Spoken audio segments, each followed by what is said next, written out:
Welcome back to In Orbit. Today we have Kiara Bickers in orbit with us. She is the author of Bitcoin Clarity, and she is also the founder of a consulting agency, Bakers and Son. And today we're going to talk a little bit about her experience and her journey starting that and writing this book. Kiara, thanks for joining us. Yeah, thank you. It's actually Bickers and Son, but yeah, it's last name. Bickers. Yeah. Bickers and Son. Okay. Yeah. Well, why don't you tell us a little bit about how that got started? Yeah. Well, I work in the Bitcoin space, so I do Bitcoin consulting. I needed a consulting company to sort of funnel all my stuff through. And when people start a company, there's sort of the awkward problem of how do you pick a name? Yeah. And it's pretty arbitrary, but I have this philosophy in life where I try and layer meaning. So my grandpa used to tell me this story where when he was a boy in World War II in England, his family's publishing company was bombed in what was called the Blitz. So the Germans were bombing England. The building was destroyed, and this was like the family business for more than 3 generations in London. So we had family members die in the building. My grandpa got on a ship, and his mom thought he had died because he basically just disappeared in the middle of bombing. And he couldn't call her until he got back to the States. And he was like, no, I'm fine. I just got on a random ship because I wanted to get out of there. Wow. But yeah, it was a pretty legendary printing press called Bickers and Son. So when I started my consulting company, I just named it that to sort of, I'm publishing a book, and I thought my grandpa would find it sentimental, and sure enough, he did. So yeah, that's how I picked the name. That's a pretty badass story behind the name. Bickers and Son. Badass. I mean, I think a lot of people put a lot less thought into their name, but I like the meaning layered. Where did that all come from? Where did the idea of layering meaning into your whole life? That sounds like something that you've put a lot of thought into. Well, I don't know, but I don't know where it came from necessarily, but I just recently got married. And congrats. Yeah, I'm married to a beautiful wife. Her name's Amanda. And one of the things that you have to do when you're a woman proposing to another woman is like you have to plan the proposal. Yeah. And I remember thinking, well, how on earth am I going to do this? And I said, okay, why don't I just take everything she likes and then do it that day? And I was like, so it's like, okay, we're going to get our nails done. And then we're going to you just start to layer meaning, right? And with kids, I think we don't have kids yet, but when you have kids, it'll sort of be a similar approach. It's like, well, how do I have them have a good childhood? It's like, okay, well, you just take all these sentimental things that you've done in your past and try and give them that, but more. I have a little daughter, and I definitely understand that idea. Do you have a name picked out that you would? We do, actually. Relating it back to the printing press, it was actually the guy who created the publishing company. So there was a guy, so we looked up genealogy stuff, and the Bickers who created the publishing company, his name was Henry. So we're thinking that might be a good choice in terms of layering meaning.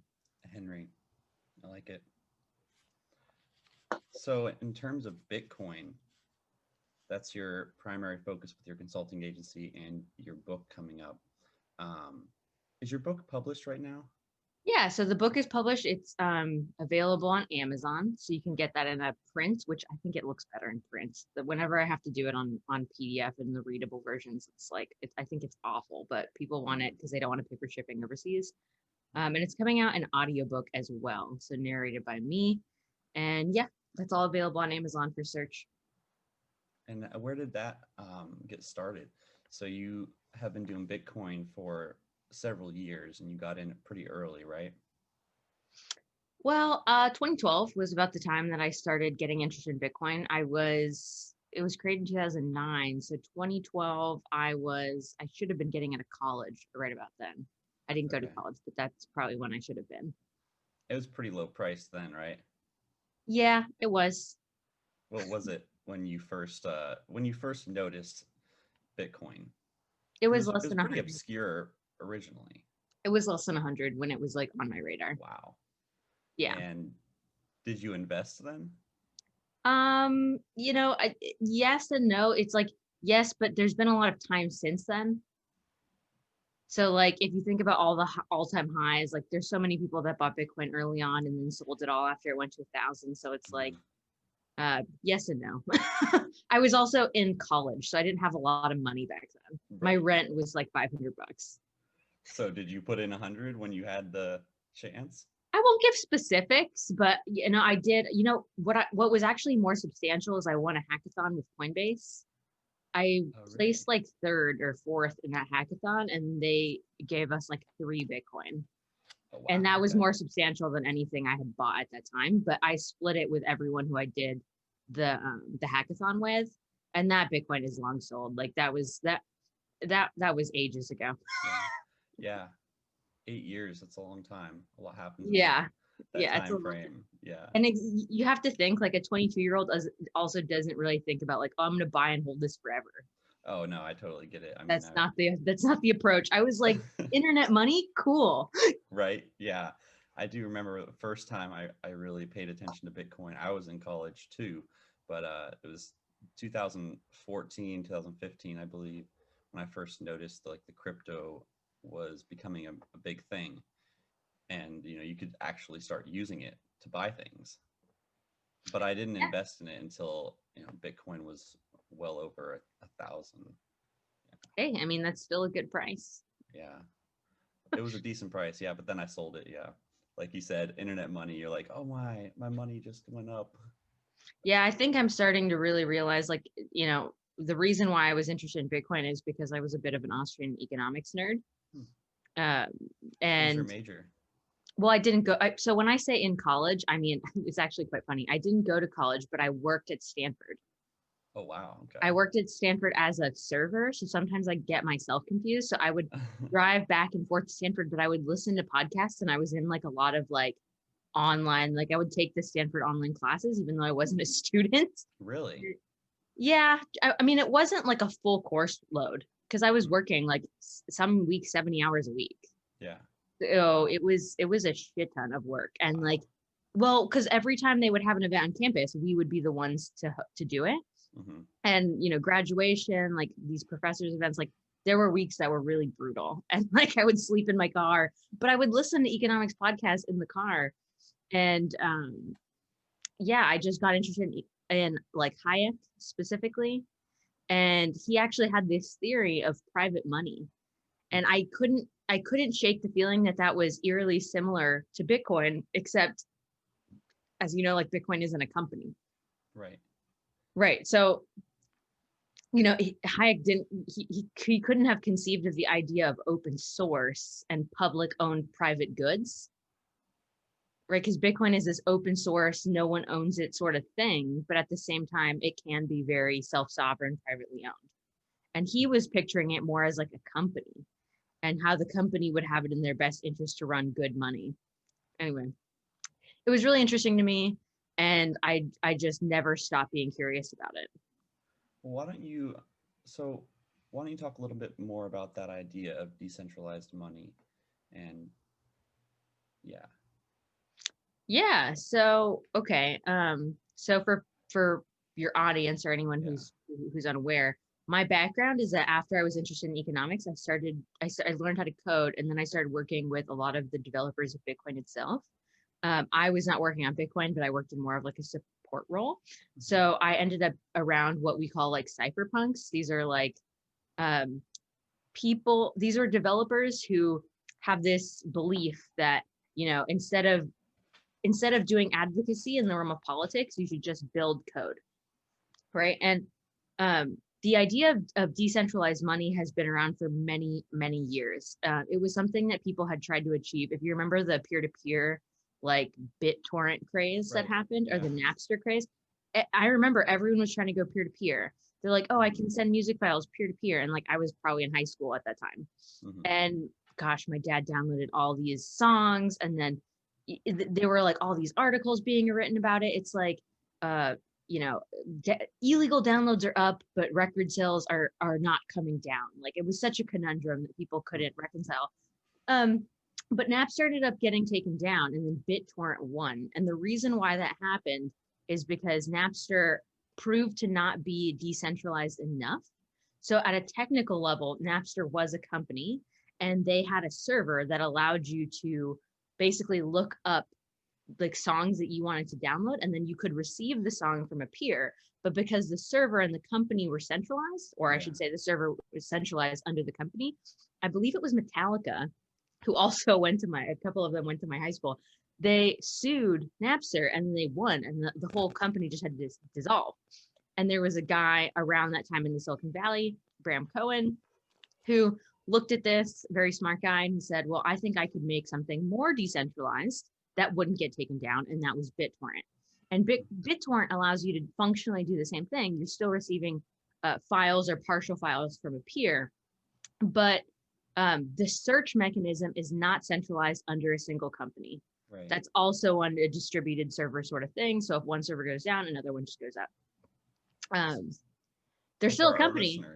So for our listeners, the Napster was like a directory of all the peer-to-peer files you could pick up. Yep. And when that went down, there was no way to actually grab these files from anyone. Well, you couldn't grab them from a peer anymore, correct? Because the centralized server was down. And then with BitTorrent, the location was anyone could give you the address to pick these up. Yeah, so basically the registry or the lookup, basically the yellow pages for what peer am I going to get this data from, was now copied and put in multiple places. And if one came down, because it was illegal to do, another one just would pop up. And the company itself, BitTorrent itself, which is a company, was not necessarily responsible for putting all those up. Like independent parties could do it. Right. Which they meant just provided the platform. They just provided the app, right? The platform that made it possible to do the search in the app.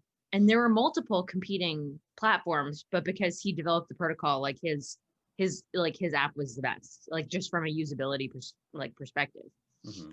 So applying that decentralization concept to cryptocurrency, really there was a drive to make Bitcoin. Well, I shouldn't use the term Bitcoin. There was a drive to make money like cash. And I don't mean like cash exactly. I just mean that's how people thought of it at the time. So if you and I were sitting like on the internet, right? If we were sitting in person and I wanted to pay you, I could take $20 out of my wallet and hand it to you.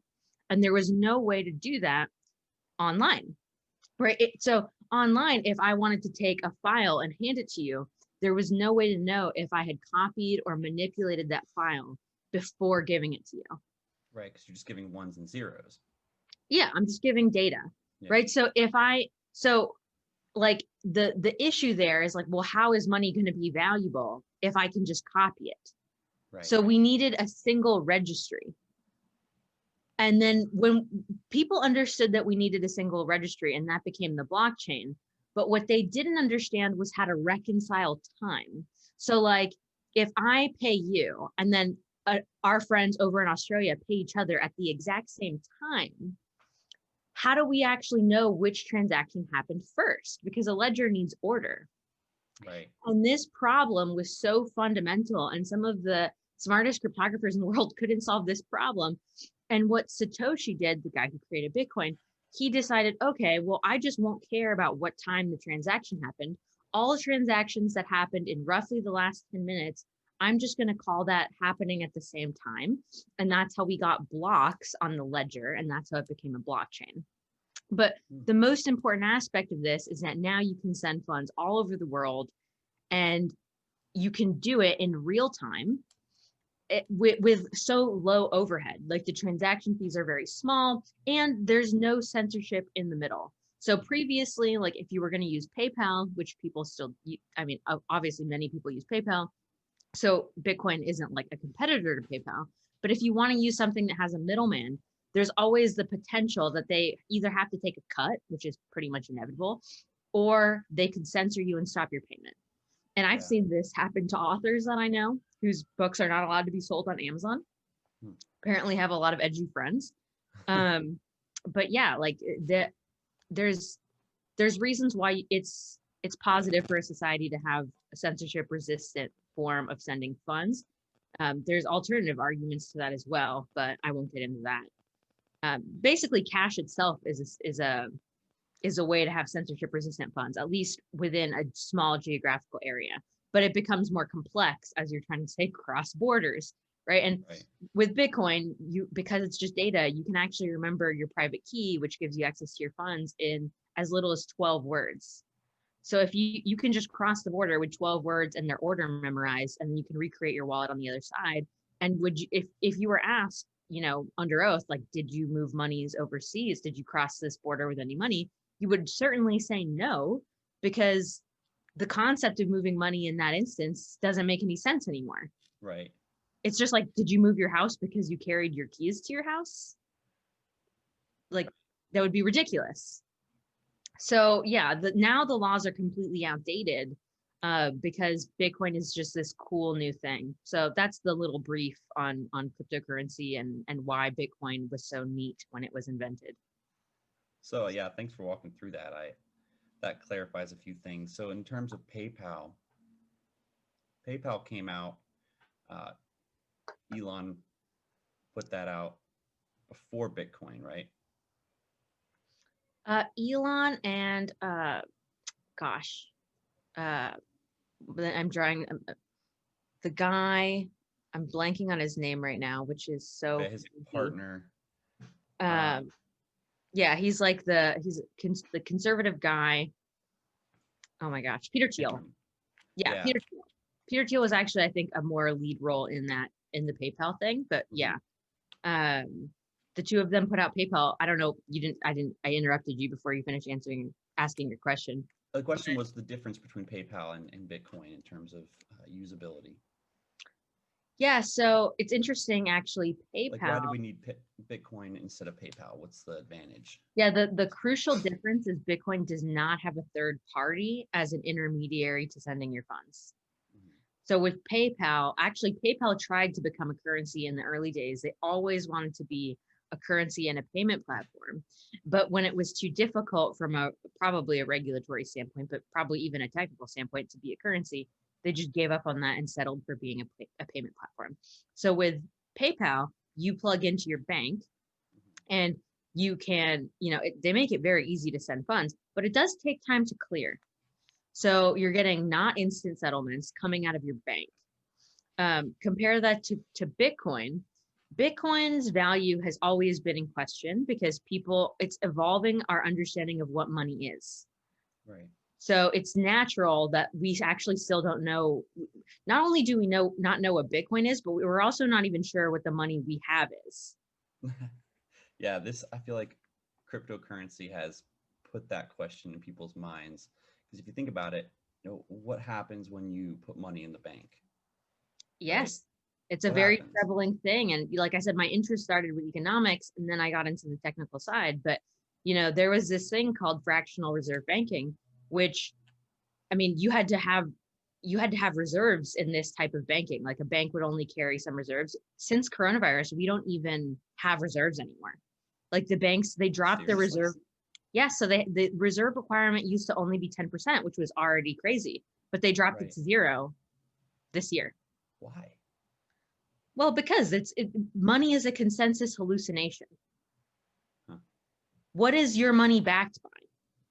It's backed by the shared faith that it works. The second that we stop, right? Yes, but ultimately, absent the government, right? So you could say it's the government, but what's even more prime, like what's underneath the government? It's the faith. It's the faith. That's the emotional driver behind it. We believe that someone will want this, and that's already proving. Like, if you had asked me in March if I thought the dollar was going to be devalued, even though they were printing, I was a little bit skeptical because most of the banks overseas carry some amount of dollars as their reserve. Right. It would make sense that a bank would have actual money. What is money, right? Because they used to have gold. They used to have gold, and like the only reason why gold is valuable is because it's scarce. We've all agreed that gold is a rare precious metal. Yes, so it's rare, it's scarce, right? And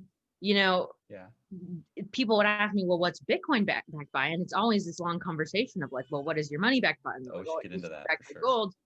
But in a moment, I want to know, like, so when I put $1 in the bank, obviously they're not keeping that dollar. That serial number is not associated with the dollar in my bank account, right? Oh, I don't know how they trace the serial numbers, or if they even do, because I They haven't worked in a probably bank don't. I before. mean, I can't imagine that they would track every serial number I I don't give think them so. I every. think that just I don't think so at all. Yeah. No, I probably not. But again, I'm not an owner of a bank. I don't know what the I don't. There's I'm pretty probably sure I've laws seen on the them just put it books, straight in the cash register. but they might do some sort of scanning. Like I don't know. Yeah. What I do know is that they don't have to have reserve requirements. So whatever cash they have is getting loaned out in multiple different ways, Mm-hmm. because that's how they make money. They make Right. money off, lending money and off of fees, pretty much, and off their stock price, which has nothing to do with their revenue anymore. Right. Maybe if you were to ask Warren Buffett, he'd say something different, but he's also from a different time where I think price was probably more correlated to reality. Mm-hmm.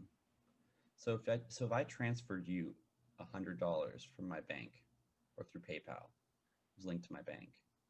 Not only could I take that back, I could cancel the transaction and stop it, right? Yes, you could do that. But also, the bank doesn't lose any money. They're not physically sending anything. So how does that get rectified?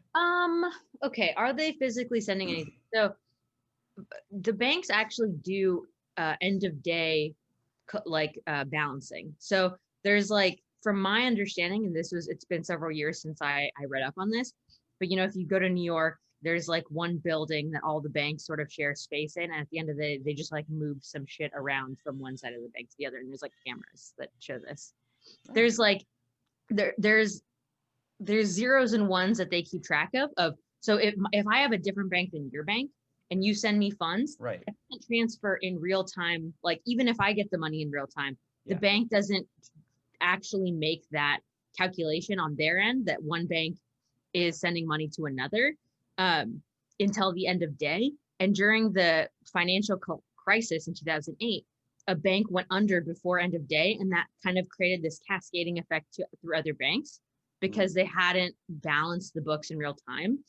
But I think what you're getting at is, even though there are individual private banks, there's still a centralized currency creator that is sort of above them, right? Because the Federal Reserve is the sort of pseudo privatized. It's just this. It's hard to even describe the Federal Reserve other than corrupt, right? So there's this entity that controls the currency, controls interest rates. They set all the laws and dictates that a bank needs to perform by if they want to be a bank. But you can still go into business and become a privately held bank. You just have to conform to these central bank rules in order to do that. And the profit that you get out of that, I'm sure there is still plenty of profit. I'm sure banks make a ton of money. I don't know if that answers your question, but we have sort of like because if we had a completely central bank, then yeah, money would never move when you sent your funds from one bank to another, because they would be the same bank. Right. But they're private banks. They are private banks, Yeah. but the private banks have to conform to these ridiculous rule sets. But it actually makes it really easy for them to profit, because, I mean, this was tested in 2008, right? The banks can never fail because the government will always bail them out. So I guess I'm looking for the disadvantages of a centralized government or a centralized money system. Well, we're seeing it now in slow motion, and it's going to take people a long time to really fully realize, but this next year is going to be so right now the government has printed more money than they ever have in history, which has been true for a long time. They're always printing money, but this is legendary. And the only reason why we're not seeing inflation is because the money actually isn't moving. The term that economists like to use for this is the money velocity. So because there's no money velocity, there's no chance for the asymmetry of the funds to actually calculate into prices, right? Like, nobody has any money. Only really rich people have like larger piles now. But once all those larger piles become sloshed into the pool with the rest of us, then naturally prices will have to go up because the scarcity of things hasn't changed. So the amount of inflation that will happen in the future, which I'm saying like 2 to 3 years, maybe 4, because we need the economy to pick back up again, is going to be legendary. And we're already seeing this in the stock market. right? Because the stock market is one of those really liquid things where people who, if they see that their cash is lowering in value, which to answer your question, that's really the price of this centralized currency, is they're printing money because they want to save the economy. And I do think people think they're doing good by doing this, but they're printing money, and eventually that will affect prices in a way that is just impossible to ignore. I think in the past, when I watch videos from the 90s and I see how many groceries people bought with $90, or like, how you could feed a family of like 20 with $1,000, like I probably spend that much on groceries in a month. Right. Yeah. And we're a family of 2. So Yeah. that doesn't really make sense, but it's slow motion decline. Yeah. And I think that will speed up. And when you read the history books, like, you think 300 years from now, when people read the history books of America, they'll see the same things that they saw in other countries with devaluation of the currency. Like, it's not a surprise what happens when you do this. It's just a psychological surprise for people who are living through it. So inflation, does that even happen with Bitcoin? So inflation is a funny word because people assume that it is always a negative, right? So people say Bitcoin is deflationary, but it's not. There is an inflation rate. It's just extremely small. Mm-hmm. So Bitcoin, inflation just means there's more coming into the pool, right? So more Bitcoin is being created, and that'll happen for all of our lifetime. There'll be some Bitcoin being created, but it's much smaller than the amount of Bitcoins that already exist. Really? Okay. So okay. Put that in perspective. Yeah. So when Bitcoin, so if you want to create a currency, one of the things you have to do is you have to figure out your release schedule, right? Because you can't very well just start a successful currency with like 1 million units and then say you're in control of all of the units, because that wouldn't be very valuable. So the way that Bitcoin did it is it said, okay, well, what we're going to do is we're going to have these things called miners, and I'm not going to get into the technical thing of what a miner is, only just for this part about a distribution. Anyone can run one, meaning that anyone can receive Bitcoin. So the function of the miner, or the result of the miner, is it creates new Bitcoins as a reward for participating in this game called mining. So when you become a miner, if you mine a block, meaning that, you found a block, or basically it's some probability that some people in the network will win this batch of Bitcoins. Every 10 minutes, new Bitcoins are released, and the miner that was randomly selected from the pool becomes the inheritor of the newly released Bitcoins. And so now what you've created is a distribution schedule, and also a geographical way to do this fairly, because whoever is participating in mining, any one of them can be the receiver of the Bitcoins, right? And every 4 years, the amount of the reward is decreased by exactly half. Wow, okay. So we have this, they call it the halvening, but the supply is constantly constrained or restricted to make the actual Bitcoins more valuable. So is the rate at which you receive, or the chance that you receive a Bitcoin, proportional to how much work you've put in, or just that you participated in mining that pool? It's so your instinct is correct. So it's meant to be a fair lottery, not a race. Meaning that if you buy 2 tickets, then you have double the chance of someone who has 1 ticket. Okay. So yeah, it's mining is like a fair lottery. But it does take electricity to do. So the idea always baked into the protocol was Bitcoin needs to be valuable enough that people are willing to spend electricity in playing this game of mining. Because if Bitcoin isn't valuable, then why would you play the game? Right, because you're powering your computer to run this game. To mine. Right. So how much energy does it cost then, proportionally to your chance of winning? Well, so there's this other variable in this equation called the difficulty. So basically, the way that I could try and explain it is, imagine that we're playing a game of dice, and it's just the 2 of us, and we want to set up a game where one of us wins every single game, right? So we have 1 dice, and we say, okay, whoever gets a 6 wins. Right? That's pretty simple. Right. Now, as more people join the game, we go, okay, well, if all of us roll, surely more than one of us is going to roll a 6. So we need to make this game more difficult. So as more participants, being minors, join the game, we just add more dice to the equation, or we make the combination that's required more difficult. So now when we have 6 players, it's like, well, now we need, 2 sixes, and we're rolling 2 sets of dice in order to win. And people are still winning the game at the same rate, but ultimately you're winning less often than you used to because you represent a smaller proportion of all the players. Okay, so basically everybody's rolling the same dice. Yep. People have different numbers of dice because they paid more for each dice. And they still only have to get the same number of right answers. Yes. Okay. Yeah. And it gets, this is a very high level explanation. You can get into the weeds with it, which we probably shouldn't. But yeah, it's just really fun how people solved all these cool problems. So how does that play into, say, for example, like if I send you money on PayPal and then I can cancel that, right? I could cancel the order and so if you were exchanging goods in person, if I was like if I was selling you a cookie and you gave me $2 and then I gave you the cookie and then you went on PayPal and canceled the transaction, say, yep, you'd still have my cookie. Yep. But I don't have any money.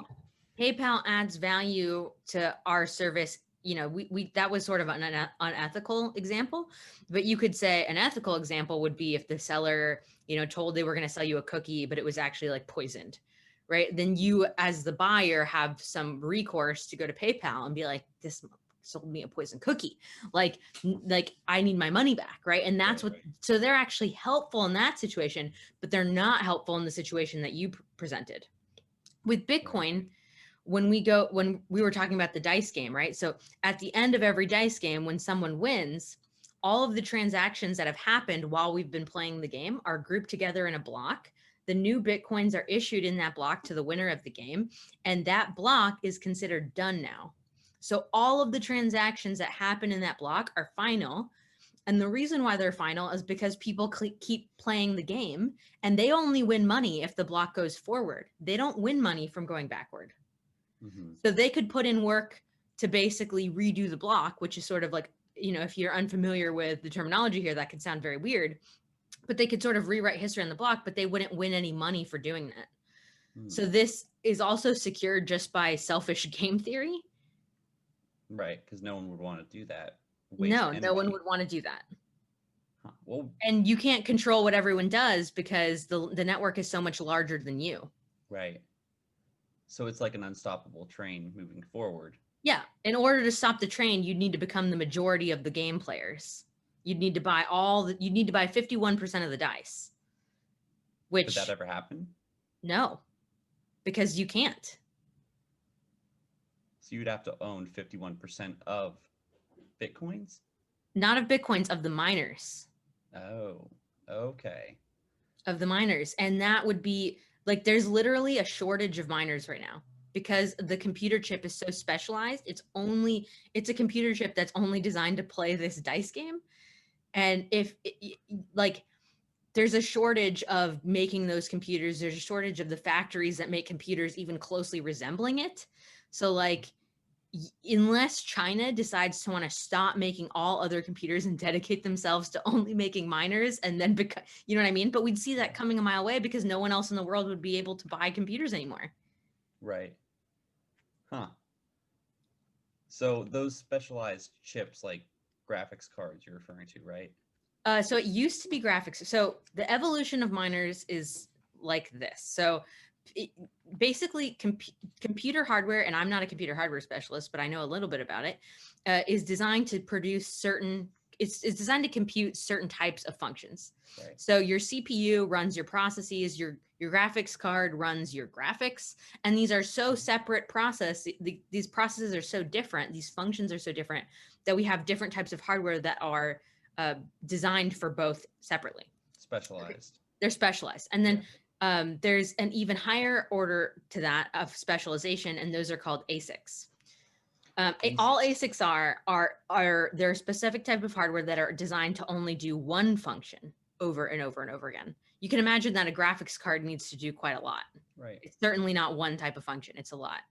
It's computing like all kinds of like more advanced math than I know. Right, right. Let's So just really long equations that like if you did them on paper, it would just take pages and pages and pages. But these do them in a fraction of a second, right? Well, they do it fast. Yeah, they do it fast. Yeah.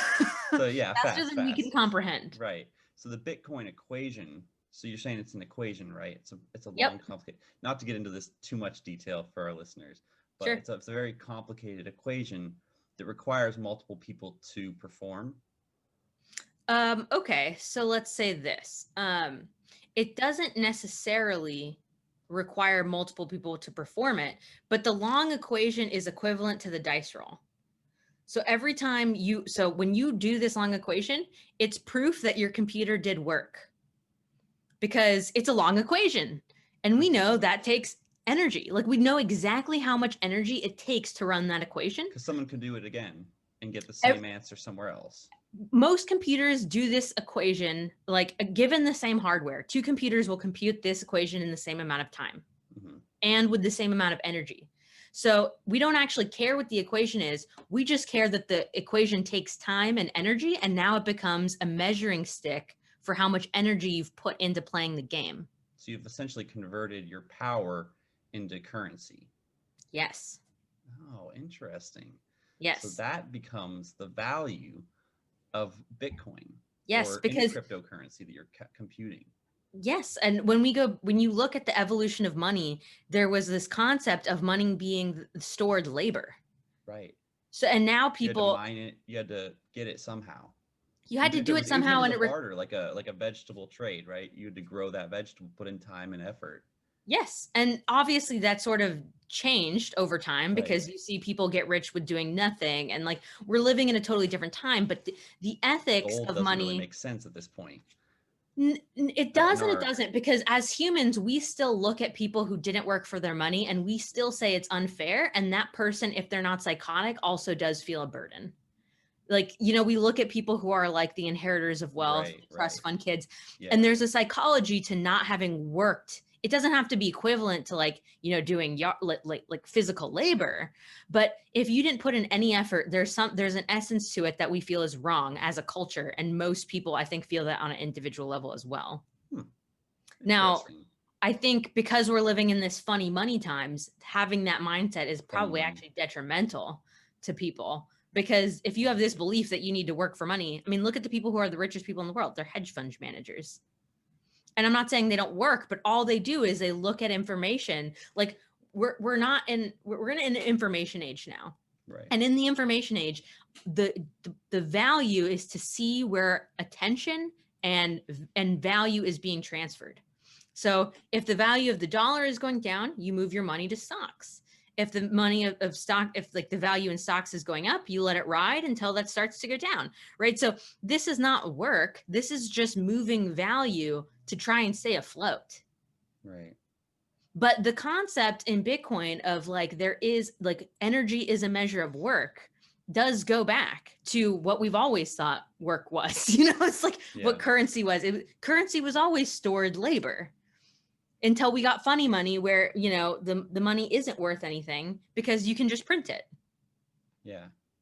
So if you make a Bitcoin and it has this associated value to it, and then you send it to someone else and transfer it, it adds to that Bitcoin, if I'm understanding this correctly. It's like the train adding a caboose to it or adding another car to it. No, so I think you're conflating two things. You're conflating the Bitcoin inside of a block with the block itself. Okay. So the block is just a container that processes the transaction. So when I send Bitcoin to you, it's recorded on that shared ledger that we agreed is necessary in order to send funds in a decentralized way. With a unique ID, right? Yes, but the unique ID is not, it's not on the Bitcoin itself, it's on the transaction. Okay. It gets a little complicated. So I don't know if you want to go to that level, but all of these topics are extremely hard to explain verbally. Like I've had a lot of practice, but these concepts are best understood visually. So, do you get into that in your book? that was sort of the goal of the book. So working with a lot of these cryptographers, I found that all the books that existed at the time, so 2017, 2018, were extremely technical. They were basically copies of the developer like wiki. And like Right. no developers use these books. They use the wiki. Mm-hmm. So I wanted to create something that would give the people who wanted to know about Bitcoin, because here's the conundrum with Bitcoin. You could, if you don't know what Bitcoin is, how would you ever buy it? Right. Right. I mean, I So had this very problem with my dad. I was trying to get him into Bitcoin a couple of years ago, yeah, and he couldn't even process the idea. right. So if you can't understand the concept, why would you participate in this new evolution of money? And I guarantee you in the future, this will not matter, because look at our present.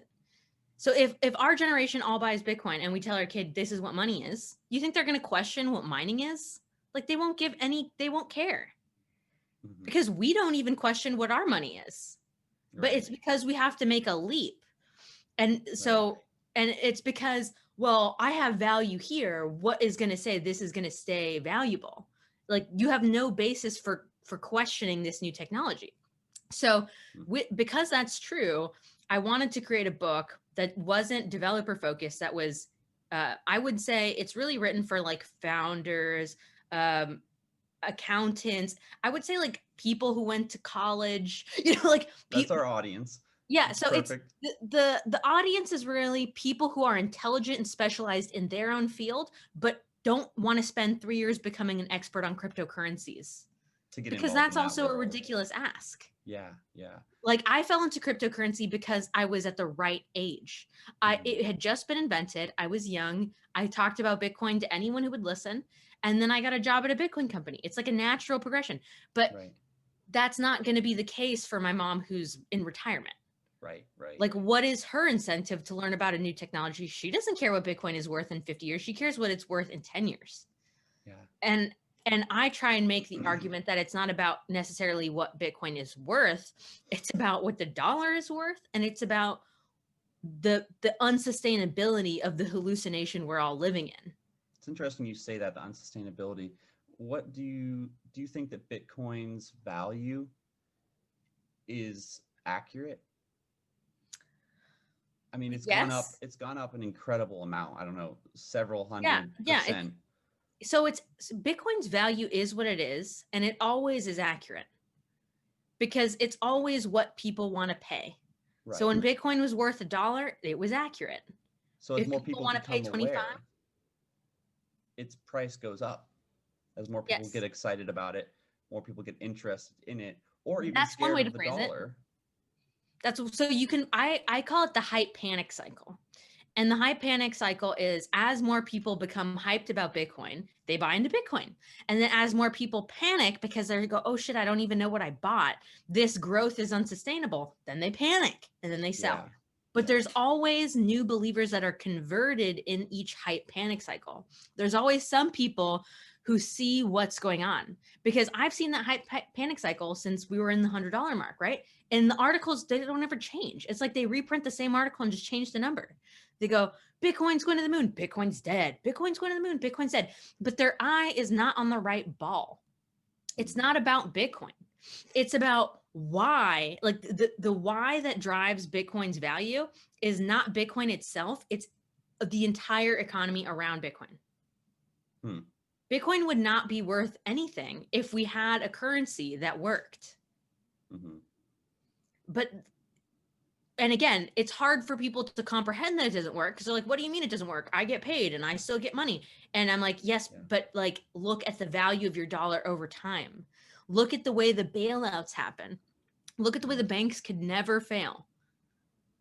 Huh. Like they can just print money and they get to keep however much money they print. So the advantage of I think printing money most is, people realize it's pretty messed up.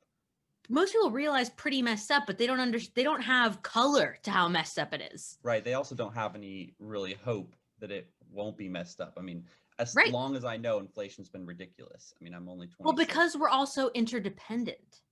Like because we're also specialized as an economy, like I'm not growing my own food and building my own house. Right. So if money stops working, your amygdala just starts shooting off and you're like, oh my gosh, I'm not going to be able to buy food because I live in an apartment and all my food comes from Trader Joe's. Right. So like that food probably comes from China. You know, like I don't even know. Our money is so interwoven with how everything works that the only people that would survive a substantial economic just break are people who are entirely self-sufficient. And to be honest, I've even been in some pretty interesting meetings where rich people, so imagine hedge fund manager again, right? Or just like, you know, that peanut company that's got the peanut with the monocle on it and the little top hat? Guys like that, you know, and they're like, well, if the economy collapses, how will we pay people to motivate them to do work? So like, let's say we build a whole citadel and the citadel is for when society falls. Because dude, if you got $100 million, you don't think you consider the case of what if society collapses? You've got $100 million. That's one of the first what if scenarios you cover. And you go, okay, so if the economy collapses to the point where nothing works anymore, I'm going to go to my citadel, but how will I actually incentivize people to not kill me and to just work for me? Right? Then you got to poison half your food and then you start watching prepper shows. And like, this is shit people think about. Right. But it's not what the average person can afford to.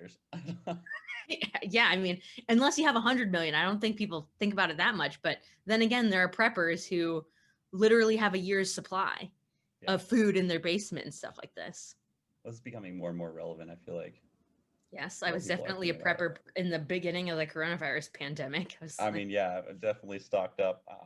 We all got practice in this. I feel like having a wife or having kids definitely incentivizes you to think long term about these things. Yes. Like, what happens if my money becomes completely worthless overnight? Yep. Yeah. It's an interesting scenario. It's an interesting scenario, and I would say, you know, one level of talking about that is like, well, I guess you should have 14 days worth of food on hand. But like another level of thinking about that is like, what if society collapses when my grandkids are alive and I'm dead? Right. And you try and think about how could you set up something for those people. Mm-hmm. This is what we're kind of using the term loosely here, but this is what I call adversarial thinking. You're thinking about what are the threats that could arise and how would I respond to those future threats? Mm-hmm. And how much time am I going to spend to thinking about that so that it doesn't take up my whole life, but it has an appropriate amount of my time dedicated to the degree that it might actually happen. Right.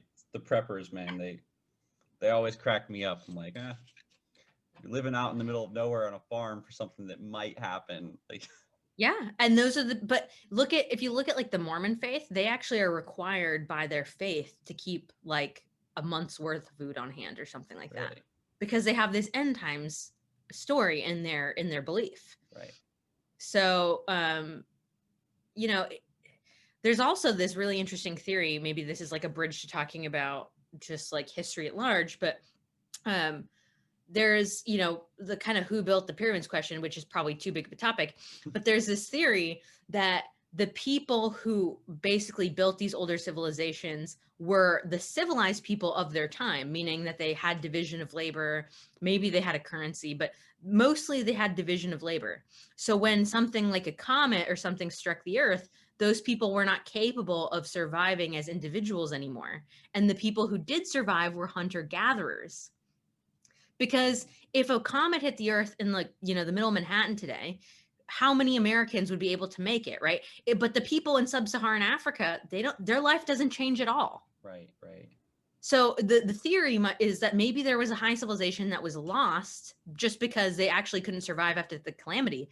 And these hunter-gatherers took over their old residency. And there's a ton of calamity.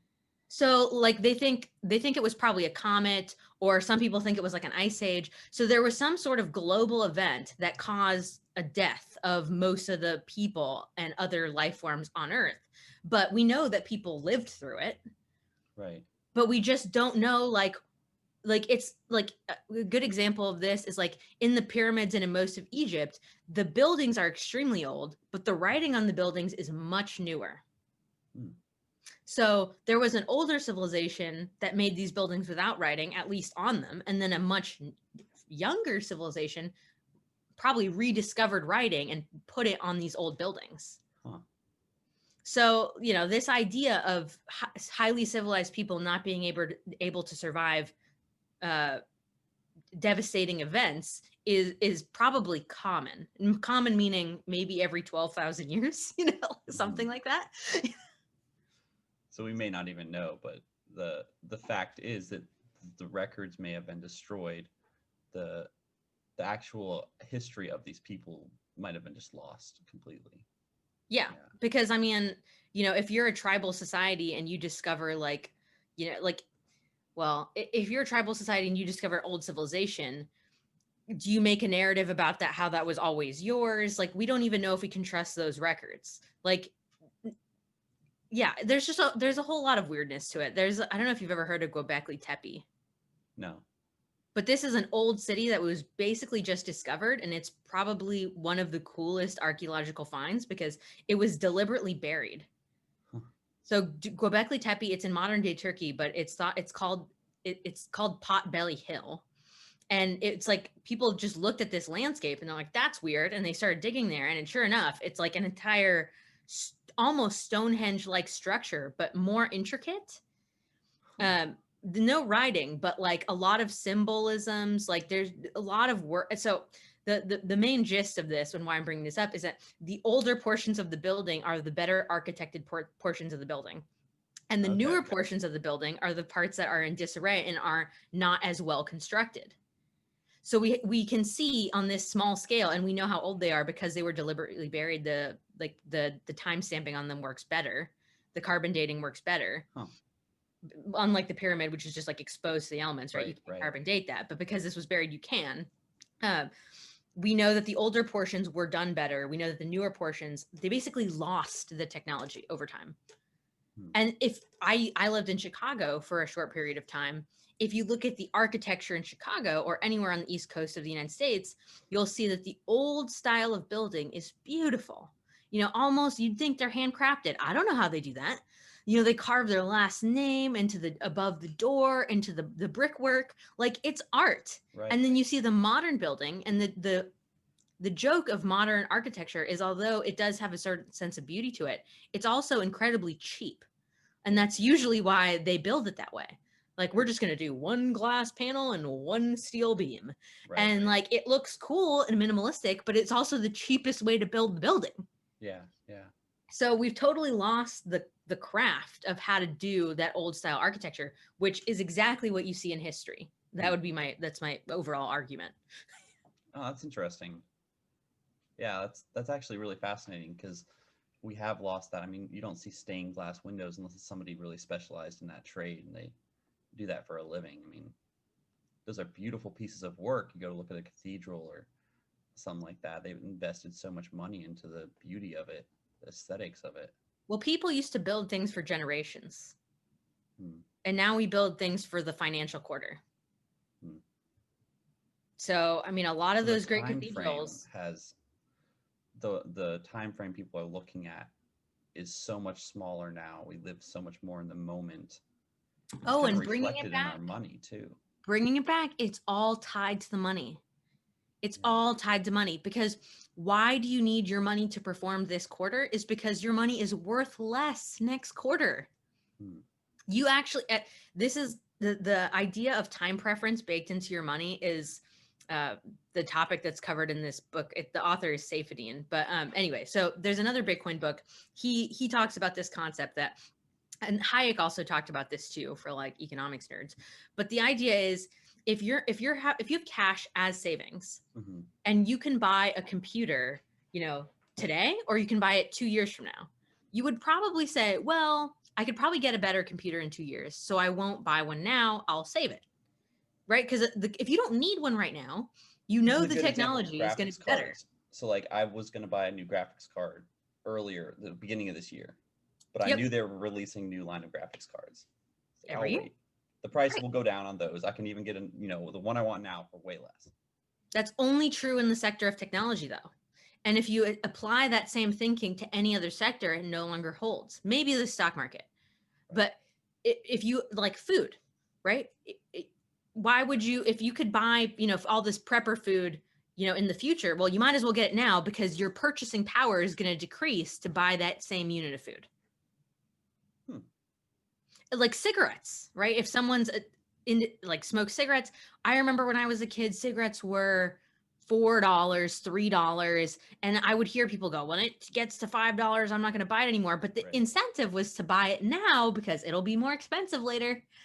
And it totally changes your time preference because you're like, I need to get rid of my money because it has more value now than it will tomorrow. That's so interesting. I never thought about that. Technology, the value of your tech goes down. Yep. Yeah. It's the only sector. Why is that? It's a complicated question, but it pretty much is because that will slow down over time, but it's mostly because the improvements of like the insane rate of technological advancement. Yeah, there was like Moore's law or something like that, right? It's like the law that said that it was always getting better, but now we're actually reaching the rate where like these semiconductors, which were the driver of progress in these chips, is sort of, we're literally reaching the ends of what this technology can provide. So that will become less over time. But what Apple has done a great job of is they've capitalized on signaling, right? So the new phone is pretty much exactly the same as the old phone, but it's got 3 cameras and everyone outside can see if you have the new phone or the old phone. And all the influencers will want the new phone, even though it's functionally the same in terms of technological capacity, because it signals something that is worth value to their audience. So signal as in status signal. Yeah. Okay. Interesting. Yeah, it's weird how Apple operates. It's kind of a unique entity. But like, so for the value of Bitcoin being associated with the silicon chip and the rate of which the silicon chip has advanced. What? The semiconductor. So it's part of the chip that basically controls the flow of electrons. So explain how that's related as that increases. And when you have a really big, like basically I explained this like a tube. So like imagine you're outside with a hose. Mm-hmm. If the hose is really large, the water sort of flows slowly, like in terms of the girth of the hose. Right. But if you press down on the hose, you can create this very concentrated high pressure flow because you've made it's the same amount of water coming through, but through a smaller area. So it comes like faster. The velocity is way faster. Right. And you could just feel that. Yeah. Right. So the semiconductor has made these chips where that basically that tube is now part of the chip and the water are electrons. Okay. But we're reaching the size where the number of electrons that can fit through that thing is literally 1 now. Like it's getting so small that there's not a ton of progress that can be made there. You can get in, like, you can go nanotech. I mean, it's already nanotechnology, but if you're, how much smaller can you get than an electron if the electron is the water you need to push through? Electrons represent the ones and zeros. A 1 is an electron, 0 is no electron. Right. So you can't get any smaller. You can't do half an electron, right? You can't do half an electron. That's like half a 1 and half a 1. You could take a step back and you can, okay, how can I make the whole chip more efficient now that, because that was the one significant leap. Yeah, it would take a leap to quantum computing or something. Well, people like it into black box of the unknown that someone will discover, right? I don't know what it is, but we need to change our thinking so much that, like, so whoever invented the steam engine, you know what I mean? Someone needs to have the aha moment and then discover something that's maybe even entirely different. I don't know. But yeah, the progress that can be made in our current line of thinking is reaching its limitation. And Apple knows this, which is why they're focusing on not the quality. Like the front facing camera will probably always be worse than the back camera, and it doesn't need to be. No, they do that because they want to reserve something for the next year's iPhone. Yeah, they've been doing that for a long time, which is part of the reason I have a Google Pixel phone, Pixel 3. Well, I'd love to be sponsored by Google. If anyone from Google's listening, I would love a sponsorship. I love my Pixel. I won't get in the way of your sponsorship. It's amazing. But yeah, I've always hated Apple, and no offense to Apple lovers, but for that very reason is that they schedule the release of their features, and it's not driven as much by innovation as it is by the money that they're making from it. Yeah, I mean, that says a lot about your personality. And I definitely know a lot of Android users that are like, I don't like the signaling, therefore I'm going to signal something different. Mm. And I agree with that. That's true, because I'm signaling something totally different. I'm still signaling. You're signaling a rejection of Apple. That's an interesting way to put it. I've never heard someone call it signaling. It's not a rejection of Apple. It's an acceptance of innovation. Okay, you're looking at it wrong, Kiara. But it's technically incorrect because Apple That's your has opinion. been the driver. No, it's just fact. I love it. I love it. Okay, so why? So Apple is one of they're in terms of changing, you know, like in terms of actually designing through minimalism, they're incredibly good at pushing the boundary of what should come next, right? So you don't use the iPhone, so you don't know, but like they're slowly phasing out cords.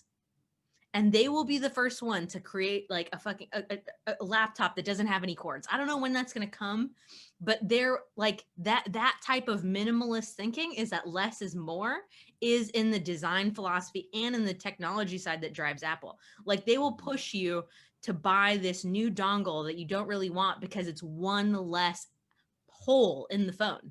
I see. So they're fueling innovation by controlling the actual release of these factors. Yes, and they're also incredibly security driven. Because each app, because they came up with the concept of apps, right? Before apps, people probably remember, but you just sort of had like a cluster of like services on your phone that were all default on your phone. And like maybe you went to a store and you download them, but the store didn't curate any of those. Right. Apple created this beautiful environment where, think about it, they wrote the language to create the app on their phone. Yeah.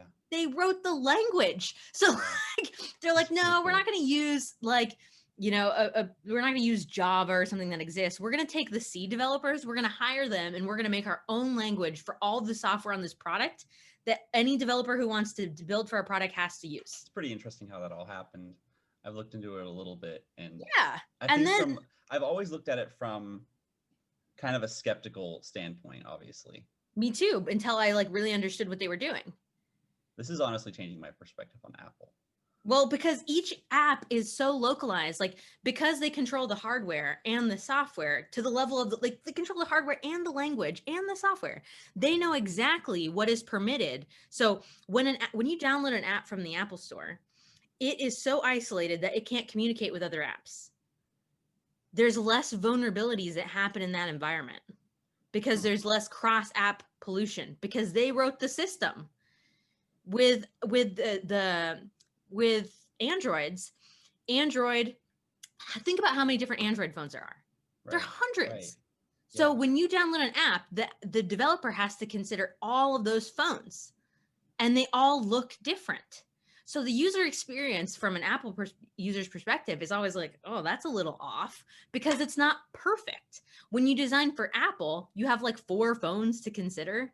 And every year that a new phone comes out, you can sort of stop considering the last one in terms of like size, just in terms of size, like the way it feels in the person's hand. That's a whole nother thing that I don't like about Apple, but I get what you're saying. No, I agree. The smaller phone is better, but from a developer perspective, when you're thinking about the user experience of an app, it's 1,000 times easier to deal with Apple. Yeah, you can also make it more symmetrical and the branding just across the board, it makes user experience so much easier. I found I like Android because of the functionality. I can do so much more because I love tech. I love hardware. I've been building computers since I was 12. Yeah, I totally understand that. No one else that I meet the people who are Android fans and they agree with me, but the average person does not understand why I use an Android phone. Well, so my thing was, I think what would have been really cool is to have a fully customizable, like compartmentalized sort of phone. Maybe compartmentalized isn't the exact word, but if Android was like, okay, like all companies compete on the parts, and I could just take out the camera as a part and put a new part, then I would be an Android user. Did you see the prototype for that? Yeah, that was years ago, though. Yeah, they were gonna do it. Yeah, but then they realized this is hard. It's actually this may not actually work for a long time. And also you can't make as much money selling a new camera as you Right. could selling a whole new phone. So again, the profitability. Now, in a world where money was scarce, that phone would be more valuable because people would have less money, disposable money. And like, so the problem with fiat at a global level is because this money is being printed, prices aren't real. Like, they're real in the sense like they exist and they are what they are, but they're not real as in they're not a real measure of the scarcity. Like, if you're using gold as money, then when you price things relative to gold, it's based off of how much that stuff is in existence relative to something that's scarce. But when you're pricing something based off of money that might go up or down, then you're pricing it based off of your anticipation of the supply of this pile of money. So how does this play into like an iPhone versus a Pixel, having the same features, probably costing the same approximately to manufacture, but Apple's way more expensive? It doesn't really factor into that way, but it would matter in the world where we don't treat things as disposable anymore. Right? Because if it was so expensive to produce like some hardware, then you'd clearly, the incentive would be to replace hardware in a unit form, not as a whole thing. Like there'd be but because money is just because there's no scarcity. People upgrade their phone. It's like, that's a $500-$800 phone you're just getting rid of. Yeah, but what's more questionable is what is the value of all the electronics in here that we can never regain? Right. Because we mine these out of the earth. Silicon's, a rare resource as well. The solar panels that are supposedly renewable energy, and I shouldn't mock renewable energy because that's like taboo or whatever, but all of that stuff is rare earth minerals. And when you make products out of them, it's not as if you can mine your old product. Like, that's hard. That's going to take labor. You got to get it from the ground again. So yeah, like if in a world where money was scarce, we would have, like, maybe this technology couldn't have even been invented. That's something I think about, because maybe we needed this type of money to actually have technological growth. Kind of like an accumulation of power and money in one place that enabled that advancement. Like, hey, maybe we could do something crazy with this amount of money. Like, we could just not care about anything that's rare anymore. Like, we literally own everything. So we have permission to not care about the future. And with that permission, we're going to innovate in the now, and the future will still benefit. But at some point, we need to recalibrate, because like we're literally reaching the ends of technological advancement. Like, this isn't the 1920s, or this isn't the 1920s. This is the 2020s. It's only been 100 years and we've really pushed it. But like, if innovations happen, it's not going to be in hardware. At least, maybe I'm not educated enough in hardware, but it's going to be in things like Neuralink or biology or something like that. It's going to be in products that just hit humans at a psychological level, rather than like that's what Elon's doing. Chip advancement. I think that's what Elon Musk is doing. And he's not doing anything really groundbreaking. I mean, we've had rockets, we've had stuff that measures your brain activity, but he's giving it a psychological aspect where he's putting it all together because he had the money, he had the ability and the brains to do it. He's almost like giving humanity hope. I mean, we have clean cars, we have space access, we have the ability to tap into our minds, like hopefully in the future. And that all is, I mean, maybe even now, but that all is more on a psychological level, not as much like, revolutionary tech. A beautiful example of this in the tech itself. A beautiful example of this is Lyft. What is Lyft other than a taxi service? But because they created an app where you can watch your taxi come to you, and they changed the economy where the taxi driver can be anyone, it's revolutionary. But it's nothing new. Right. It's a psychological thing where you're like, oh, well, waiting for a taxi sucks, so no one ever called taxis. But now that I can call a taxi and watch and see, and I could show up and I could time it so I'm standing right there when the taxi arrives, and I can feel like Queen Elizabeth, like you feel chauffeured. This is a psychological thing. It's like, what's waiting 15 minutes if I know it's 15 minutes? Yeah. If you have to call a taxi, if it's 20 minutes, I don't want to wait that extra 5 minutes. Yeah. And if you have to stand outside waiting for a taxi, not even know if they're going to show up. Like, why would no one like that experience? So this is what I mean about evolution and thinking, where I think more innovation will look like that, than like, we made a better chip. the last 100 years of chip advance, or I guess chips weren't around for 100 years, but the last 100 years of advancement in technology, specifically, I want to talk about like the last 10 years and how exponential it's become, right? The curve, it's almost to the point where we can't advance the chip anymore. So specifically that, how did that play into Bitcoin and its volatility in price? Well, I don't know that it did, because so when Bitcoin, like, this is I mean, a, obviously the price of graphics cards was massively affected by Bitcoin, right? yes, but the thing is like when everyone was mining from CPU, it was like, which only lasted a couple months, so it wasn't that long. When that was going on, there were only so few miners that it didn't really matter. When people moved to graphics cards, it was because the A6 chip. So remember how I said A6 is it's a chip that's designed to perform a function, a specific function, but the like A6 chips being built to design to work on Bitcoin had not been invented yet. Like we knew what function it needed to perform, but no one had actually gone and done the legwork and designed the chip to like make the chip that did, it's called SHA-2, like whatever the hash function that computed for Bitcoin on an A6. Why So, not? Just because it wasn't, it was well, too because it was new? still profitable to use the graphics cards. Okay. It was still profitable because, and here's the real kicker. Everyone who was mining was thinking about profitability in the now. Its profitability is the value that you're getting, the chance compared to the cost of energy and time At the time, right? So at the time. they weren't thinking, oh, Bitcoin will be worth 25,000 in the future. Otherwise, none of them would have mined. They just would have bought Bitcoin. Right. They were thinking, That's oh, true. yeah. So they were thinking, well, if my electricity is this much and I earn this much and Bitcoin is this much, I make $5. That's how everyone was thinking about it. And they're like, look, I have a $5 machine. Yeah. And then there were some like crazy people that were like, this is going to be worth a shit ton. And then it would go from 5 to 10 and they'd be like, I'm a millionaire. And they'd sell. And then they were like, shit, I really didn't understand. Like, I thought I did, but I really didn't. Me with Ethereum in college. Yeah, I mean, this is why also people outside of the industry, like people who are extreme, like I use Warren Buffett as an example because he's the whole like value investing guy.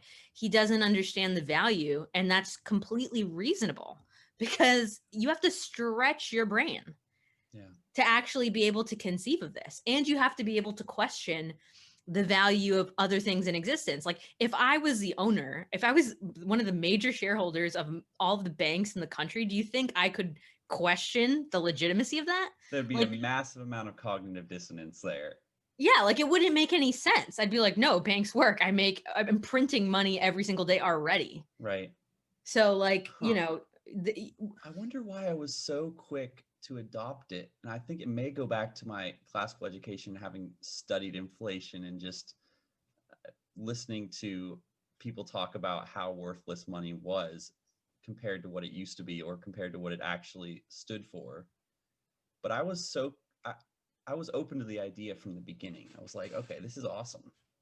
I think I got to find out more also, about this. as someone who has a kid and I want to have kids, one of the things that I have just realized in the course of our conversation is there's a difference between knowing from someone telling you and knowing from your gut feeling.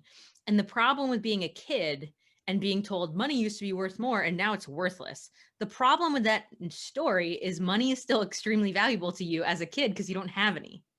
Yeah. So like when you get $5 and you get to go and like buy a candy bar, you're like, what do you mean money's worthless? I have a candy bar now. And like it contradicts your actual experience. So I think when I have kids, I'm going to have to think hard about showing, I would need to come up with creative ways. And maybe the Marshmallow Experiment is even a good one, if you've heard of this. I've never heard of this. The Marshmallow Experiment it was something that was done on like toddlers, but basically they give a kid a marshmallow. I have heard right. of this. Yeah. It's pretty common, right? Yeah, So if you can constantly replay that Marshmallow Experiment for your kids like once a year, not exactly like they're in a lab and you're wearing a lab coat or anything, but just like showing them that delaying gratification does pay off. For people who haven't heard of it, they give a kid a marshmallow, go away, say, if you don't eat the marshmallow, you get another marshmallow. Right. So you get double if you're willing to wait. If you wait.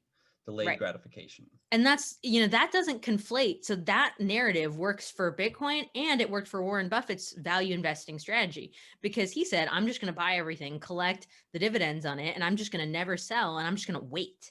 And it did work. And people who hold Bitcoin, that works too. And the unifying factor in both of those instances is waiting. Mm-hmm. So if you can teach kids time preference, I think you've probably done time preference, some ethics, some hygiene. You've probably done a good job as a parent. Some hygiene. Well, I know kids are sticky. They don't Yeah. understand hygiene until they're like 12. Yeah. I think I was a little bit of a germaphobe as a kid, but that was just me. I read a lot too much. Interesting, huh? Yeah, I wish I had saved or bought into that delayed gratification earlier on in my life. Just understood that if I waited, it would be worth so much more. Well, here's the kicker. And this is like, I'm giving you an out here, because our culture and our society and our parents, I don't know how old you are, but you're younger than me. I'm a millennial. So our parents told the us, last of the millennials. Right. Okay. So not quite Gen X, not quite Gen Z, like the millennials, it's a weird time. But we were told that if we go to college, that was delayed gratification. Right. The problem with that is you have to get $40,000 in debt to then delay your gratification. For me, and I didn't go to college, but I still managed to do a whole bunch of other shit that was probably just as productive as college, meaning not productive at all.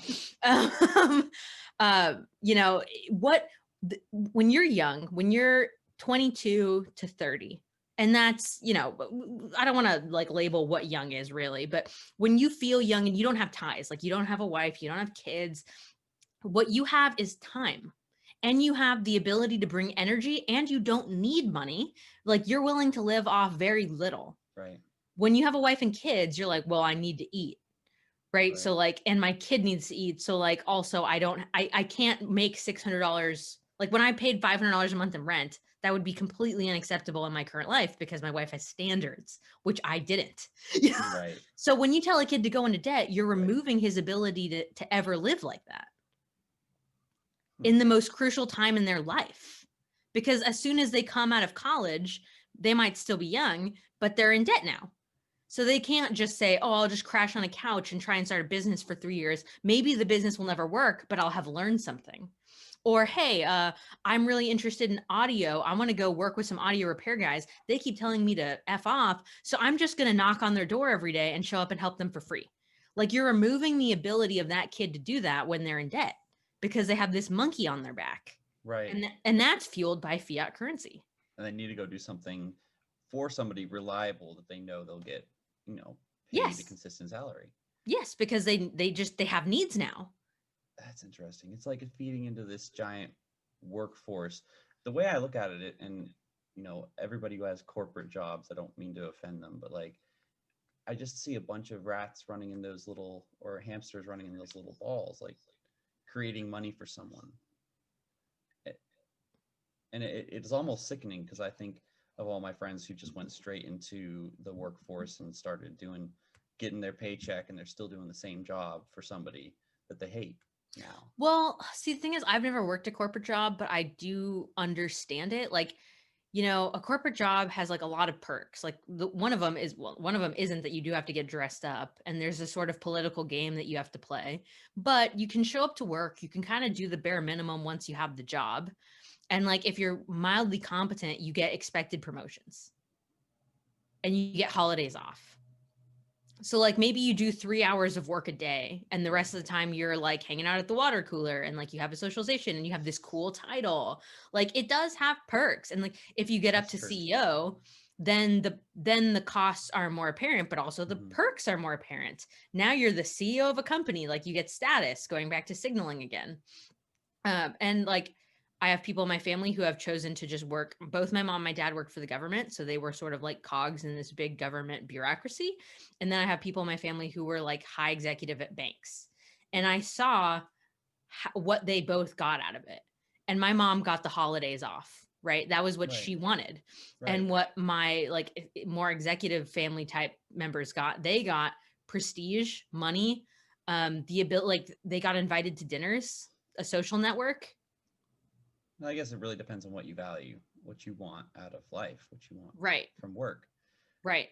Yeah, I But think to your point, I was at Airbnb and they were doing like a meeting to try and understand millennials, and they were saying millennials actually don't want mortgages or leases. They don't like paying rent. And millennials value personal freedom so much that they might change the entire way we do rental apartments. So instead of saying you're renting an apartment, maybe you just rent access to an apartment and you can live anywhere in the world, because we have apartments set up all over the world. And that was a concept that Airbnb is still playing around with. But I definitely think there's validity to it. I mean, a guy in his 20s who's trying to start a company, or who's like, maybe he's like a graphics designer who can work anywhere. Like that guy, would he rather live in Thailand? Hell yeah, he would rather live in Thailand. Like, and if he just can pay a membership fee and just show up and have his laundry done for him, just like mom did, like he'll be there. So they're really onto something. And I think you are too, in talking about the different preferences of our generation. What yeah. you're not realizing though is it is just unique to our generation. Because what our parents wanted was ownership of things.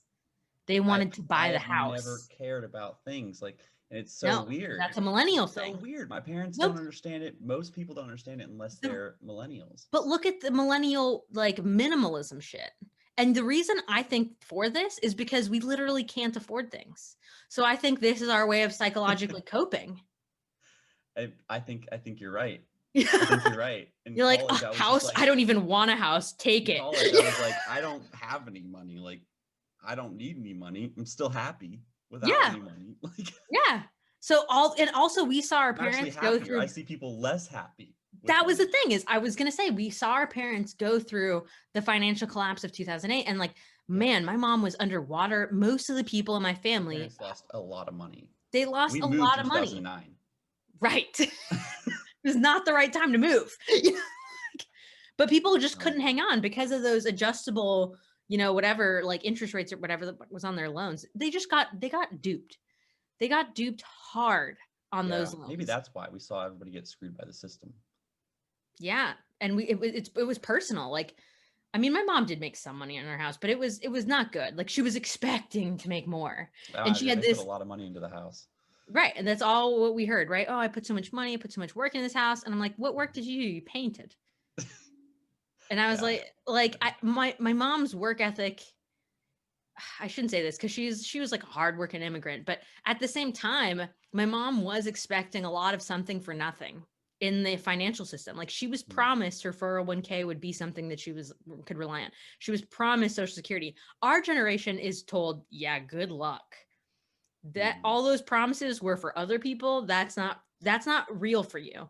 We're gonna yeah, keep the promises on the books, but that's not real, right? yeah. I don't think So it ever scared me though, because no, my either. dad taught me. My dad, if one thing I learned was the hard work was the value. Like if you work hard and you're Protestant good at value. what you do, you're honest, but you have integrity in your work. That's what's valuable more than money. That is at a spiritual level. Yeah. And that's true when you have enough money to survive, but it's And not if you can true find someone below. who agrees with you, Yeah, if you can't find a mate that agrees with you, then it's not a valuable mating system. And if you're below the poverty line, then that value system doesn't get you out of poverty. But the good news is believing in your work ethic usually does get you out of poverty. But I don't know what, like, I don't know what gets you from middle class to upper middle class, because I feel like it's certainly not hard work. It's no, innovation no. and following information. Yeah. Well, I think there's a lot of other factors, and it is seeing where the power is, seeing where the money is going, like you said, being able to follow that. Predicting the The future. interests of people. The interests of people. I think it's people, knowing people. And it may come from speech and debate. My mom ran a big club in northwestern PA, and I was involved in that a lot. So I learned how to talk to people, to communicate value, to find out what they wanted and to give it to them. That's a sales job. Yeah. So I've always had that skill under my belt, and I've known that like I can use that to make money if I need to. Yeah. But I've never really like sought after money until I got married. And I was like, okay, going to need money for my family and my kids. Like I want to have Right. You don't something want to lean resent on. money. This is one of the things that I had to work on is like, especially, I think I came from a pretty poor background. Like me, my mom, my grandmother, so 3 generations all shared one bed Wow. for like years growing up Wow. until like my stepdad. So basically my stepdad came along and he like bought me a bunk bed. Right. But I still shared a bed where like my grandmother was like underneath. So that was most of my Really? childhood. Yeah. And the psychology of, I think my family had a negative relationship to money in that they resented its power over them. And that made it harder to accumulate it because they had a disdain for it. So, and then, you know, the other side of that is like, okay, well, what if you love money? Like there's a lot of unhealthy ways to love money, but a good way to love money is to love what you can do with it. Mm-hmm. But I find that people who love what they can do with it don't make as much as the people who just love money. So like I don't know if that makes sense. No, the love of money is the root of all evil.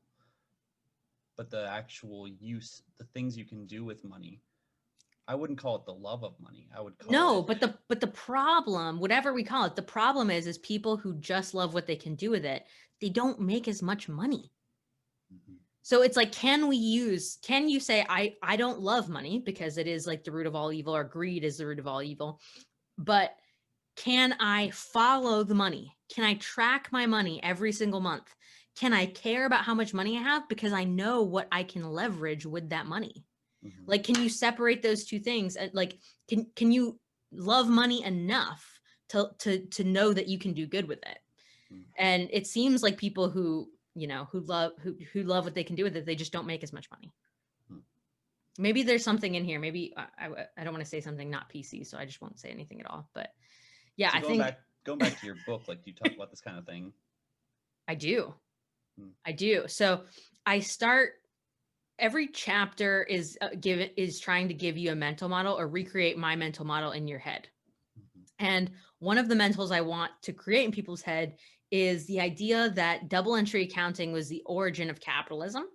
So double entry accounting was basically what allowed us to lend money in some ways. That's not exactly right, but it allowed businesses to exist and have a value of the business. It's like a checks and balances system. Yep. But before that, we didn't have an equity. There was no concept of like, because it's not just like the pile of money that you have, but it's also everything you own and the money that you have coming in. So think about it like this. A business has all the money it has in the bank, but it also has its cash flow. Right. These were concepts that were tied together in double entry accounting. You had your debits and you had your credits. And this was a religious friar who created this mechanism for keeping your books. And he would literally write like Christ in the corner. He would draw a cross in the corner of every page. Like he was a religious monk. And he had a very functioning business because he understood that it was true to be honest with the value of your money. I talk about that concept and I talk about how Bitcoin evolved into triple entry accounting. I have visuals for all that. And then I talk a little bit. Is there a lot of visuals in your book? Almost every page, because it's crucial to being able to understand it. Like the words are must be interesting then. I mean, it's the words are just insufficient. Okay. And at the end of the book, after we've talked about both the technology at the level that developers even talk about it, I get down to what smart contracts are. You're an Ethereum guy. That'll be interesting, because smart contracts are a term that have existed before Bitcoin. Bitcoin has smart contracts, but most people don't even know that. Huh. So like, what are smart contracts really? And what do they mean in terms of marketing? Because there's a technical term and then there's a marketing term, right? And people get duped because they conflate the two. And then, so we talk about the technical side, I end that section, and then we talk about the economics, and then I end that section. And then we talk about markets and your personal interest in Bitcoin. Because I find universally, if there's ever someone who's interested in Bitcoin, it's a person who has very similar characteristics. They're people who are interested in systems, nuance, ethics. This is like the value cluster of a potential Bitcoiner. And I try to never say what you should do about Bitcoin. I try to ask the individual, why are you interested in this thing? Why are you so curious? And how can you live your values? Like, because to me, I view the technology as aligned with my values. That is why I participate in Bitcoin in the ecosystem. And that's why I buy Bitcoin. Yeah. I use the dollar as utility. Yeah. Yeah. But that's like, yeah. So I do talk about these concepts in the book, and God, it was so fun to write. I love writing. It's great. Is this your first book you wrote? It is. It is. And I was working on one fiction book, which I set aside because I didn't know how I would market it. And I'm working on some classical school stuff, which we talked a little bit about before this podcast. So yeah, I think that'll be fun, but mostly reading more than writing right now. Yeah. I'm kind of curious what you think of you just talked about the utility of the dollar. And obviously we still have to pay for things with the dollar. We got to get groceries, and Bitcoin's not accepted at most grocery places yet. Actually, I think it is accepted at one or two now. But in terms of that, like when you pay for something, $100 of groceries with Bitcoin, and then Bitcoin goes up an insane amount the next day, and you just spent basically $1,000 on groceries. Yep. What do you have to say about that? Yeah, so actually that's an interesting topic. So I would say that was a conversation that happened a lot in the early days of Bitcoin, because I think we were trying to understand what gave Bitcoin its value. And there was a sect of Bitcoiners who broke off. It's kind of like Christianity, right? It was like the sect broke off. The true believers. Yeah, and they created Bitcoin Cash. So Bitcoiners believed it was the value of the actual, like the value of the bits that mattered. And Bitcoin Cash people thought, well, no, it's the amount at which I can send, the speed at which I can send a transaction that matters. And in my mind, I said, well, I can already send transactions over PayPal and Facebook and like Square. Like I have 100 different ways I can send money. I don't need that. Yeah. I need something that's valuable. So I honestly don't think spending Bitcoin makes a ton of rational sense. It did in the beginning because we weren't sure. We weren't sure. Maybe it was merchants that made Bitcoin valuable. So everyone became a Bitcoin merchant, and then it didn't change the value at all. And then we had to reassess and we go, okay, maybe that's not what gives Bitcoin its value. Maybe it's just the mining itself. So do I think I would spend things on Bitcoin? No, because I don't use it for that. Like, I think in a world where everyone used Bitcoin, the thing you're talking about is no longer an issue, because the reason why the price goes up and down is because we're unsure. It's like we're playing this game of like monkey bars, and we don't know if we're going to grab on and keep going, or if we're going to grab on and take a step back. Because if you need to value where value is going, you're following where value is going. If right now we're looking at the dollar collapsing through all of 2021 to the end of the year, right? And this is just based on what the Fed is signaling their printing will be and what interest rates are and what bond prices are. Like all these are the three main indicators, right? And, but at that time when we're at a bottom, what is the dollar going to do when it hits a bottom? So like, if I were, I'm not an investor, so take this all with a grain of salt. I don't play the markets like this. But if I were like at a hedge fund, I'd be like, well, when the dollar goes down, we should buy stocks in Bitcoin. But when the dollar comes up again, we might want to consider reevaluating our strategy. Because now something's on the rise. Like all you're looking for is something that's on the rise. That's all investors are looking for. They're not looking at it like this is an ethical alternative to the dollar. They're looking at it as like number go up. Where does number go up? So right now you view Bitcoin as almost like gold, a digital gold, or yes and no. Stock. I want to know, like, do you view it more as a stock or as no? I definitely don't view it more as a stock, because a stock is a company that produces things, and Bitcoin is a non-productive asset like gold, but it's also a non-productive asset like, I don't know, like other, like, because gold has some productivity, right? So it's just like a commodity. Like you barrel of oil, right? Like it has use, but it's not productive. A barrel of oil. Buy a whole bunch of barrels of oil, and then you could use it to power your car, but that wouldn't make sense if you're trying to save it because it's going to be way more valuable next year. Right. So the term is non-productive asset, but it's like your barrel of oil doesn't make babies and turn into two barrels of oil. Right. Whereas like if you get a rental property, it makes you babies because it pays rent. Like the people who live in your rental property pay you every single month. Right. But it's very small. Like you can own like, it's very small relative to the value that it actually is. So one of the things for real estate holders is like, okay, am I trying to make money off rent, Or if am I trying to make money off number go up? And in San Francisco, the answer is number go up because there's rent control. So people don't make money off rents because they had people living there. So there's a lot of people from China that own property in the US, and they don't even care about if you pay rent or not sometimes. I mean, obviously they'll eventually come to enforce it, but like they don't upkeep the property. They don't really care about it. They just care about the plot of land that they're holding for the next 10 years because number will go up. Money go up. But that's a different strategy than in Texas, where the land is so cheap, you're clearly buying the property to make rental income. Right. Okay. So that's, dude, man, it's so fun to think about these things, but it's even more fun to play the game. Get your feet wet, you know? Yeah. So would you advise for people listening to go and check out or do the research for themselves and get into Bitcoin? I'll say this. The reason why I never tell anyone to buy Bitcoin is not because I don't believe in it. Like that's what I do. So obviously I believe in it. The reason why I don't tell people to buy Bitcoin is because what good does it do me to tell you? And then the second you meet someone else you trust, you're just going to do what they tell you to do. Mm-hmm. So I think you should become educated on your curiosity. And if you're curious about Bitcoin, you already know in your gut there's a reason why. Right. If you already know in your gut. Someone else is curious somewhere. And you should follow that curiosity and allow yourself, like, be open-minded enough to see how a world could be different in the future, because that's what we're all trying to do. We're all trying to predict the future so that we can survive in that new world. Mm-hmm.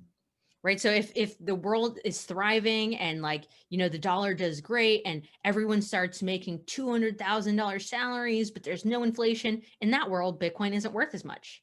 But is that the world you see coming in the future? Yeah. A lot of people are short-sighted in that sense. Do you think that it has something to do with your ability to see this and think about it on a big picture scale and look at the future? Do you think that comes from being a history buff and studying past generations and cultures? I think it maybe comes from the idea of trying to layer meaning. Like, one of the things I'm doing right now, and like I'm studying both the ancient Christianity, so the time of Jesus sort of thing, but also studying the Greek simultaneously. Mm-hmm. And I'm learning that it was the ancient Hebrew culture that understood time as being linear, but the Greeks understood time as being cyclical. And, you know, they didn't even really put dates on their years in some cases. They would just say this is like the year of whoever was like the main guy in the town. This would be like the year of Mark, or this is like the year of Jacob. Like, that's how the Greeks sort of did it for a long time. And like, we could still put it together in a linear way. But yeah, I would say both are true. Both are true. Like, your life as an individual definitely progresses, and so does history, but there are so obvious trends that are cyclical. Mm-hmm. And if you're blind to the cyclical nature of history, you can't predict what's going to happen in your life.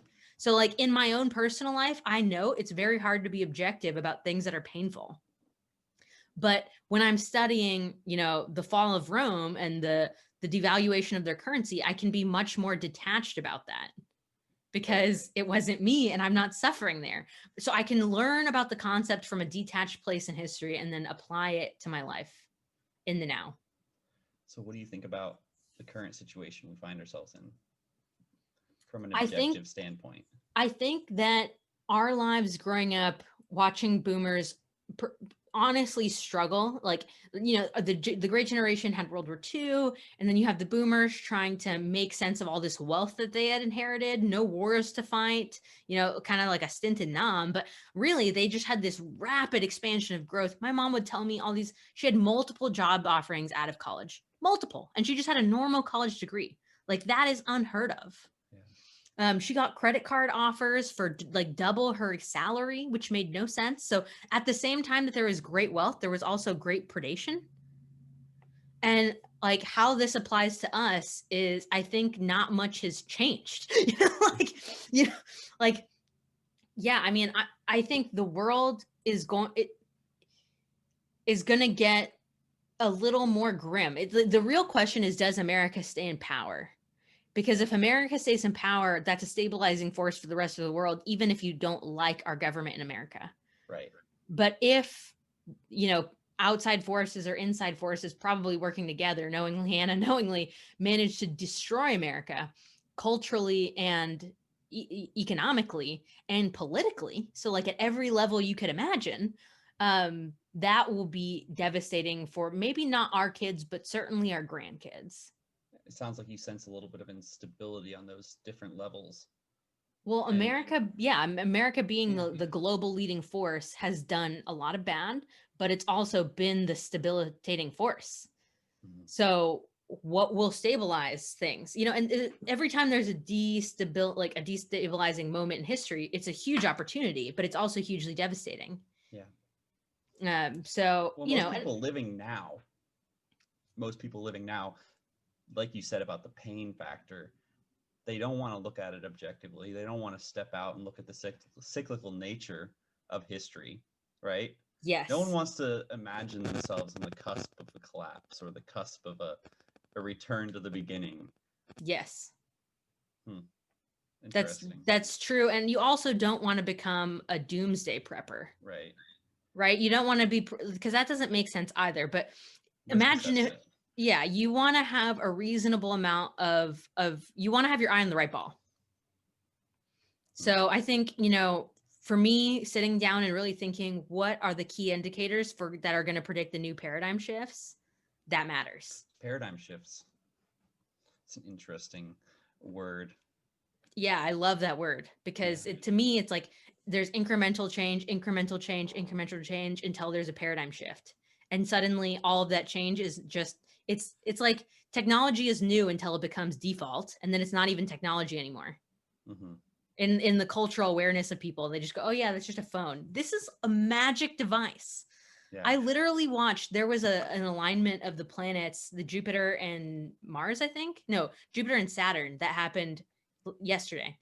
And I stayed up till 2 a.m. to watch the sunrise overhead the Stonehenge. Like, that's like what person in history? The last time the stars aligned like this was when the Magna Carta was written. Wow. And I got to watch it over a live stream at Stonehenge. Like, that's completely ridiculous. Wow. That is pretty crazy. Yeah, I mean, it's insane when you really think about it. It's insane what we've accomplished, and people imagine it as this entity or this single device, but really, it's like a collection of all the technology we've gone, all the advancement we've gone through over the Yes. past. Huh. And suppose something were to happen, like if we lost power. I think about this sometimes, like if we were sent back to the Stone Age or sometime around then, like Well, the real thing is we're never going to run out of power because like nuclear energy is a thing. yeah, It's not great and like we don't want to use nuclear energy, but like what could be devastating though is some sort of dust bowl. Because there's not enough power, there's not enough lights to grow food indoors for the entire human population. So if we were disrupted from our communication with the sun, that would destroy like food that would destroy food production to the point that there would be like mass chaos deaths, yeah. right? That would be bad. That would be bad. So the worst scenario would be Yellowstone erupts and we have dust everywhere, no sunlight. I guess that's still a localized event though, right? I think the only thing that would really cause a really big one like that would maybe be a comet, because then it would impact the impact zone, but then also the other side of the world, and then maybe get enough. I don't know. It's outside of my area of knowledge, Yeah, but that isn't that like what caused some of the ice ages too? That they think yeah. like so. Um, Maybe also solar flare ups. Apparently, so I don't know. Like I don't know how this shit works. I think experts also just guess at a lot of things because it's like there's this real secret in science where science is doing the scientific method and like coming up with a hypothesis and then coming up with results that either agree or disagree with your hypothesis. Science is not modeling. And so much of what we call science now is just modeling. And the problem with modeling is let's say you have 100 inputs to your model, but the world is millions and billions of inputs. So your model is always insufficient. It's never going to be as accurate as the actual world. Yeah, Like, so yeah. That's why they say 19 or 2068, right? they say there might be an asteroid that comes close enough to impact it. It's like, Yeah. that's like hitting a pin in the middle of the planet, like compared Hopefully to it hits an the ocean, I guess. I don't know. I mean, also maybe the ocean's becoming acidified. Maybe that causes more problems than I'm predicting. That could there's so many things that like are all connected, and you know, I think people are also afraid to see how connected the world really is, Mhm. because then that means that you have impact in it no matter what you do, and like that's a really daunting thought for people. Yeah, we're part of the system, whether or not we want to be, just given where we are. Huh. Well, that was kind of an abrupt stop to our a line of questioning, No, but it's fine. This is probably a good place to end the podcast. yeah, I think so. I think that people got a good understanding of where your book is heading and what you're trying to do by writing it and getting this knowledge out to people. I think that it's a valiant effort, personally. I love the word valiant. I'll Yeah, take the compliment. That's very nice. And, you know, I enjoyed talking to you. I think we'll talk again in the future just about, you know, yeah, classical education or something else. But for yeah, sure. it's been fun. It's been fun to chat. It'd be cool to do another episode and talk about that because I think that has a large part that plays a big factor in what you're capable of doing, just how you've been educated. So it'd be an interesting discussion topic. I think Well, so too. yeah, Kiara, thank you for coming on and talking to us and sharing a little bit about your life and what you're trying to accomplish. I'm excited to see where things go. Thanks so much. You have a great one. Yeah, all right. Take care.